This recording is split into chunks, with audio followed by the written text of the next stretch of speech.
What is it with Aston Villa and Eagles? This is your instant reaction to Go Ahead Eagles 2, Aston Villa 1.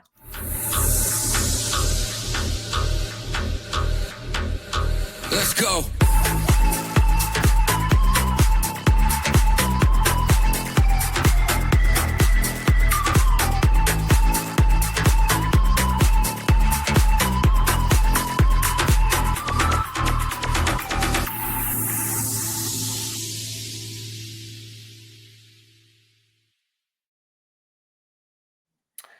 Well, if you can rely on a team to mess it up when they're in a comfortable position to win a game that they should be winning, you can rely on Aston Villa. What a shambolic performance in the end from Aston Villa in that game. Go Ahead Eagles deserve full credit for that victory. And Aston Villa once again stinking the place out in Europe away from home. And we just can't find any sort of consistency and that mentality again in a game where we should be winning. We were head and shoulders in quality above that team. When you look at the amount of money spent on our players, you look at the international players that we have available to us, even the starting lineup. And it's no excuse. It's inexcusable. The complacency, the sloppiness, the poor defending that we showed today, absolutely scandalous. And what a terrible performance. And that really does kill so much momentum going into the game against Manchester City on Sunday. And yes, we may well go and qualify in this Europa League, but again, a game where we should have been doing so much better, but somehow managed to mess it up and completely mess it up with poor, rank bad defending, rank bad finishing, and dropping down to a team's level. And I must say, absolutely, again, fair play to Go Ahead Eagles. They battled, they stayed in the game, they got their confidence, they ran and worked their socks off for every ball. The conditions, they worked the conditions really well. And Aston Villa, gradually as that game went on, got worse and worse and fully deserved to get beaten. Let's talk about the starting lineup first. A few changes made by Unai Emery. One or two surprises, I guess. Martinez in goal, Lindelof, Mings and Pau Torres and Maatsen at the back. Onana and Bogard in midfield with Gesson, Sancho, Buendia behind Ollie Watkins. And Villa got off to the best start they could. Evan Gesson with his first goal for Aston Villa in the 4th minute. A good move down the left-hand side. Ball's clipped in from Sancho after he's found by Onana. Defender manages to get some sort of clearance on it. The combination of defender and goalkeeper. And Gesson, I don't know if he meant to control it or if he just meant to get a block on it, but it hits his foot and goes in. And you're thinking, right, 4 minutes in, this is the perfect start for Aston Villa. We've controlling the game, we're attacking at will, we're winning the ball back whenever we want, and then the chances come. Ollie Watkins, poor finish, saved by the goalkeeper when he should have done so much better. Jadon Sancho cuts inside, hits a shot, saved by the goalkeeper. Another mazy run from Sancho. Emi Buendia this time takes it off his foot, saved by the goalkeeper. And the best chance of all, lovely through ball from Emi Buendia through to Evan Gesson is clear, takes a touch that takes him past the defender. He's only got the goalkeeper to beat. He takes another smaller touch, gives the goalkeeper a bit more time to close down the angle, hits the shot, and it's saved again. And there's 4 massive chances that were missed that could have taken Villa out of sight in this game. Lack of ruthlessness, and you know what happens. Just before the halftime whistle, we give away a free kick on the halfway line. Sloppy defending, no one marking. Amadou Onana loses his man who makes a deeper run. We're trying to play a high line. We don't track the runners. The striker's got a free touch. No one can close him down. We think we can just block the shot, but it flicks off Pau Torres' heel and loops over Emi Martinez into the net. And all of a sudden, after being in complete control in the game, Aston Villa find themselves level at the break. And you just think, right, yes, that's a bit of a setback. Reset yourselves. Get yourself back into controlling this game. Get yourself pick up the pace in the game a little bit more. But to be honest, the second half, if we expected Aston Villa to come out improved, they were absolutely pathetic in that second half. Passes going astray, no movement, no one taking responsibility. And Go Ahead Eagles sensed it. They could see that Aston Villa were giving the ball away. They could see that they weren't looking to attack. No crosses coming into the box, no shots happening. And it was Go Ahead Eagles that took the lead. Again, poor defending. Into the 60th minute, the fullback has the ball, or I don't know if it was the fullback or the wide central, the left-sided central defender that had the ball. Emi Buendia doesn't press him properly after being the example for pressing for so long. Doesn't press him, gives him time to look up, plays a long diagonal pass. Their fullback, I think it was their fullback, comes across Maatsen. He doesn't even follow it. He doesn't let him. He doesn't track the run. He can't even see him. Brings the ball down. Too late for anyone to react. Martinez caught in no man's land, and a little flick into the far corner, and it's 2-1 to Go Ahead Eagles. And now they have something to hold on to. They have the lead, and we know what Aston Villa are like when they have to try and beat a low block. It's virtually impossible for Aston Villa to beat a low block. And then we get the passing responsibility, passing the buck to the other players. No one wanting to take a shot. No one wanting to try and beat a man. And so many players who were bright in that first half, Jadon Sancho, even someone like Evan Gesson, who is so erratic on the ball, all of a sudden disappear. We don't get any joy. No one wants to put a cross in.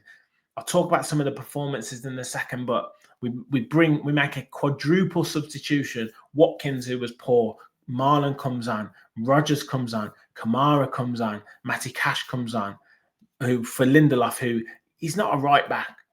He's not a right back. So we make all these substitutes. We get the lifeline of a penalty, deep cross into the box. Cash keeps it alive at the back post, goes to volley it back across, and then the defender handballs it in the box. And you think, right, this is the lifeline that Villa need after being so poor in this game. Up steps Emi Buendia, and you could feel it coming because the referee had taken time. The goalkeeper, he'd had a word with the goalkeeper. He'd had a word with Emi Buendia, and you could feel the pressure mounting and mounting and mounting. All it needed was a good connection on the ball. But he slows his run up down. He holds his foot instead of striking through it. Ball goes blazing over the bar, and the chance for Villa to get back in the game has gone. And yes, we huffed and puffed. Rogers had an effort wide. We had an effort that flashed across the box that no one wanted to get their head onto. But ultimately, we didn't deserve anything from that game. And yet again, that mentality that we've talked about with Aston Villa, when they're in a game that they should be winning, when they're in a position that they should be ruthless, they can't bring it home. We will probably go out against Man City and put in a great performance and really we could conceivably go and win that game.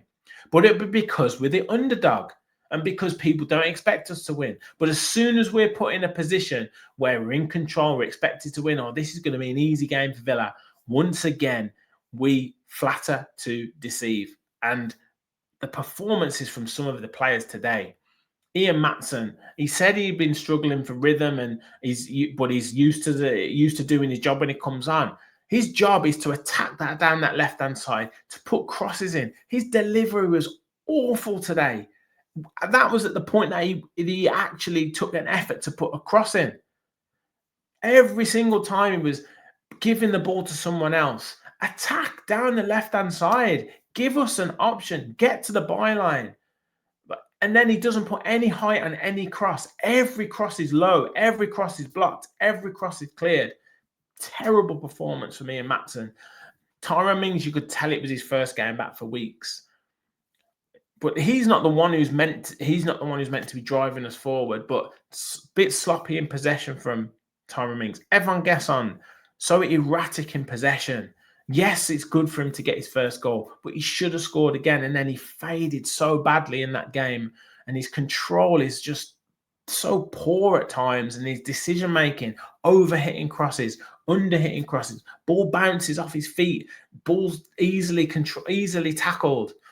You don't know what you're going to get with him. No one wants to make a run off him because you don't know if you're going to receive the ball off him, and then you're going to be caught out of position. Sancho started the game brilliant, first 30, 35 minutes, but then he faded badly. And then in that second half, we wanted him to put crosses in. That's all we wanted him to do, put crosses in. But he didn't. He dilly-dallied on the ball, and then it became easy to defend. Buendia missed that penalty, but look, you can't really blame him too much. Ollie Watkins, poor game from Watkins, so poor. Just not getting involved in the game, not dropping off. Yes, he was pulling out wide on that left-hand side a little bit in the first half, but not offering enough of a threat, not getting involved in the game, not making runs in behind. You know, he should be having 3, 4, 5 shots a game. He had 1 shot in the first half, and that was it. Nothing else. Absolutely nothing else. Onana a bit erratic again in the game. Bogard was good, I thought, but again faded. But it was more about the lack of responsibility that the players were taking, particularly in that second half. And once you get into a position where you feel the game going away from you, yes, we made some big substitutions, but if you can't take your chance when it comes and you don't get any better chance than the penalty, it is virtually impossible to drag yourself back into the game. It's virtually impossible to pick that tempo back up. We needed to score and score multiple goals when we were in control of that game, because the longer the game went on, you could see it happening. The opposition got more and more confident, more and more into the game. The crowd got more and more up for it. And ultimately, Villa paid the price for their complacency, their sloppiness, and their poor performance. The corners. How many corners did we have? Just putting the ball in the box. Nothing worked out. No different runs. No players running to the far post. No players peeling off to the back post. Again, we talk about Aston McPhee, but what is he doing? What is he planning here? Was he just saying, "Oh, it's swirly wind, so just put it in the box"? We didn't. Their goalkeeper was erratic in that first half.